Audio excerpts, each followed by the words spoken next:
미국 식품의약국 FDA가 시젠을 비롯한 국내 바이오 기업들의 코로나19 진단키트 긴급 사용을 승인했습니다. 홍원표 기자입니다.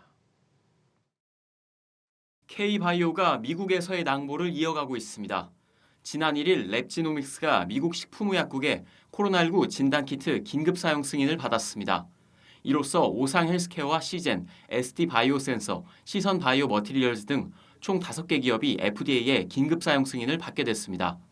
코로나19 위기 속에서 국내 바이오사들의 능력이 확인되고 있습니다.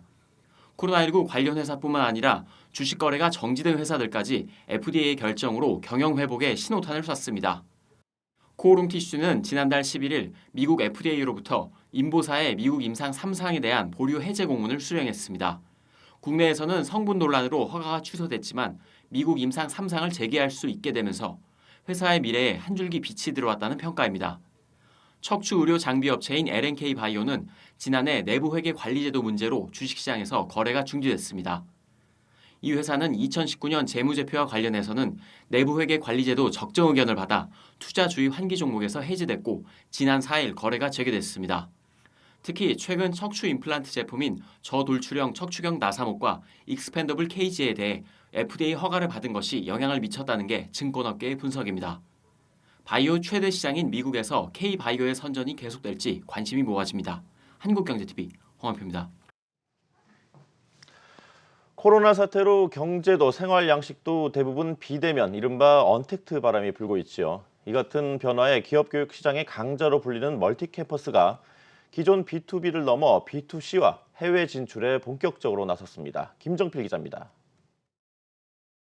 장비가 세팅된 텅 빈 강의실 한켠, 수강생의 이름을 부르며 반갑게 인사를 건네는 강사의 음성, 채팅창 입력, 마우스 클릭 소리만이 이 강의실의 정막을 깰 뿐입니다. 여러분 저게 다 입과하셨나요? 입과하셨으면 손들기 좀 해주시겠습니까? 또 다른 현장, 출석과 과제물 체크를 위한 상호 간의 질의와 즉각적인 피드백이 화면을 통해 끊임없이 오갑니다. 네, 배지영님. 네, 이다선님. 네, 조한나님. 네. 질문 있습니다. 전직 지원에 대한 얘기를 한 번 더 들어보고 싶습니다. 멀티캠퍼스가 인터랙티브 러닝 서비스인 클래스 나우를 내놓은 이후 관련 수요가 늘면서 최근 핫해진 비대면, 언택트의 열기만큼이나 수업 분위기는 뜨겁습니다. 인기 강의를 실시간 스트리밍으로 들을 수 있고 강의실 때보다 더 많은 질문을 쏟아냅니다. 플랫폼과 콘텐츠 강화, 소통, 흥미 유발과 몰입도 향상 등 언택트로 더 좋아졌다는 수강생들의 답변을 찾는 것은 그리 어렵지 않습니다.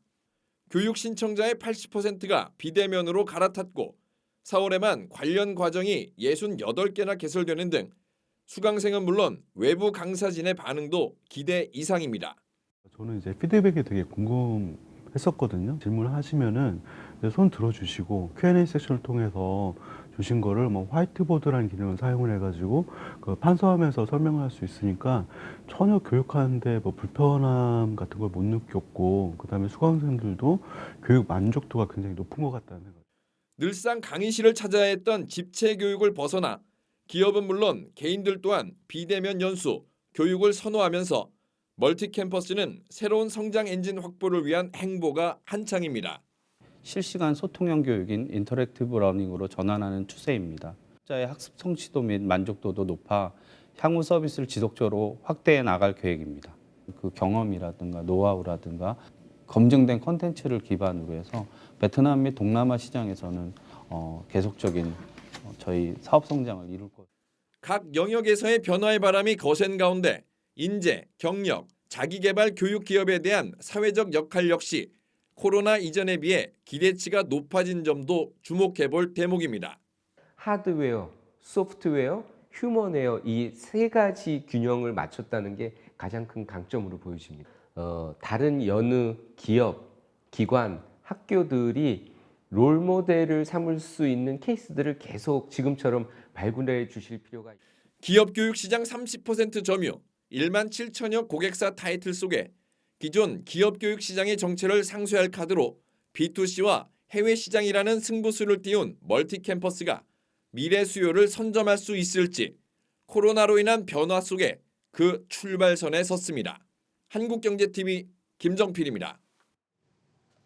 차에 탄 채 물건을 구매하는 드라이브 스루가 확산되고 있습니다. 햄버거나 커피 판매는 물론이고 농산물까지도 이 방식이 도입되고 있다고 합니다. 박승환 기자입니다. 경마공원 바로마켓을 찾은 차들이 줄지어 늘어서 있습니다. 여기가 출근길이에요. 차 하나 또 드라이브 스루가 좀 저는 필요했는데 마침 이거 플랜카드 보고요. 그리고 찾아 들어왔어요. 차가 두 선만 좀 있으면은 좀 좋을 것 같아요. 두 선 정도 느리면은 편리하게 이용할 수 있을 것 같아요. 농식품부는 60여 개 농가와 손잡고 드라이브 스루 매장을 운영합니다. 소비자들은 차 안에서 농산물을 구매할 수 있을 뿐 아니라 유통 과정을 줄여 농산물 가격도 저렴합니다. 1차적으로 코로나가 정상화될 때까지 그 시장을 운영할 계획이고 그 이후로라도 저희가 성과를 검토해서 반응이 좋을 경우 이러한 드라이브 스루 방식의 판매장을 운영할 계획으로 있습니다. 감염 우려로 매장을 찾는 것이 불안한 소비자들이 집콕 소비에 이어 차콕 소비에 관심을 갖게 된 겁니다. 올 들어 드라이브 스루로 맥도날드나 스타벅스를 찾은 고객은 지난해 같은 기간에 비해 10% 이상 늘었습니다. 이 같은 흐름은 코로나 사태 이후에도 계속될 것으로 보입니다. 코로나 바이러스 입원 이후로 지금 유통의 주류가 비대면 서비스, 이커머스가 이제는 메인이에요. 그래서 오프라인은 이제는 계속 사양 산업이기 때문에 이런 식의 비대면 언택 기술을 최대한 활용하는 혁신 서비스를 하지 않으면 안 된다는 게 여기 컨센서스로 이제 드디어 완성이 됐다. 한국경제TV 박승환입니다.